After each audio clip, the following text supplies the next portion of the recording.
Now turns to Part 3. Part 3. You will hear two students talking about a class assignment about wild bird rescue and rehabilitation.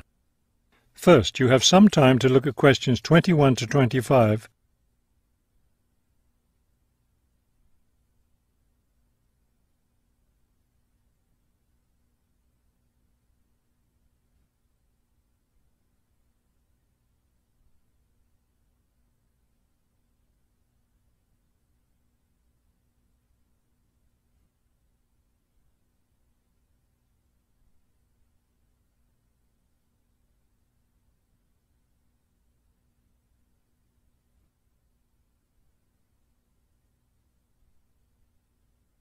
As you listen to the first part of the conversation, answer questions 21 to 25. Okay, let's go over the requirements and see what we have left to do. Let's see. We have to give the professor a written summary of the information we've gathered on our topic, wild bird rescue and rehabilitation. The other written thing we have to turn in is a case study of the rehabilitation of one bird. We have the information on that already. Right. All we have to do is write it up. What about charts and graphs? Do we need to include something like that? I don't think so.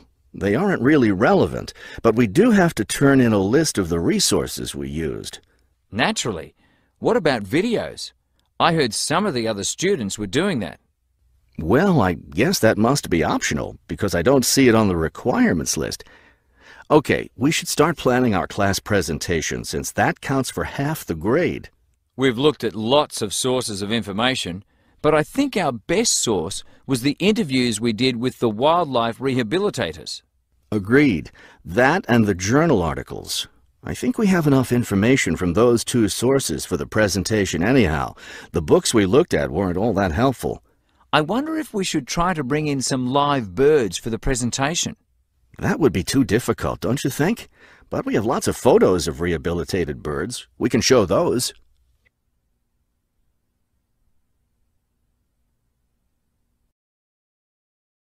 Before you hear the rest of the talk, you have some time to look at questions 26 to 30.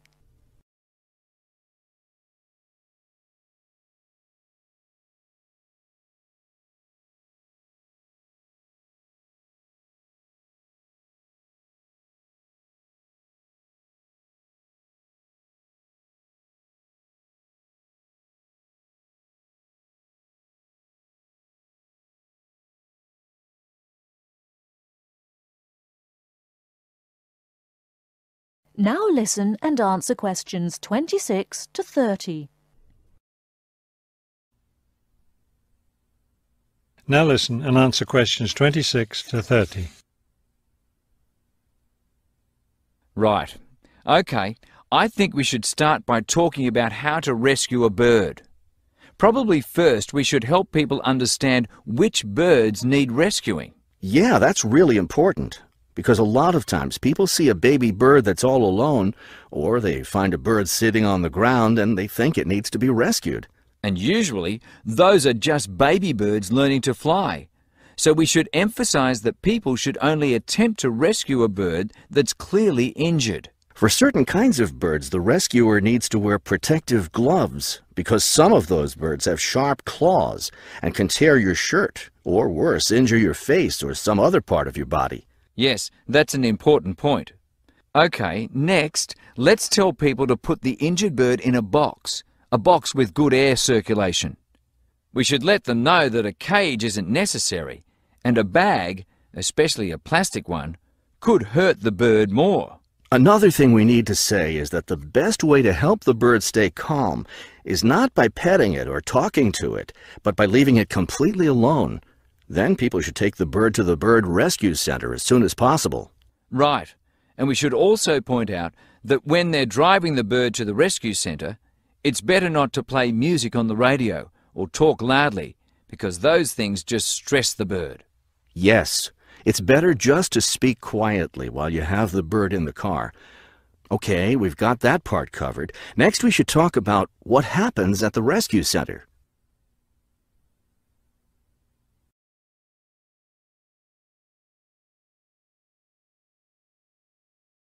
That is the end of part 3.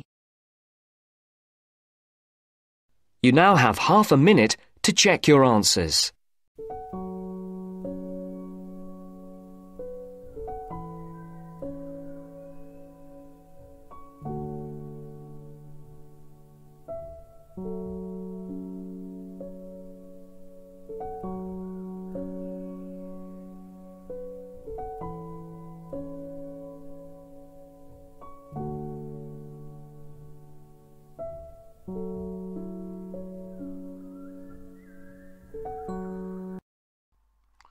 Hi, this is IELTS Bob.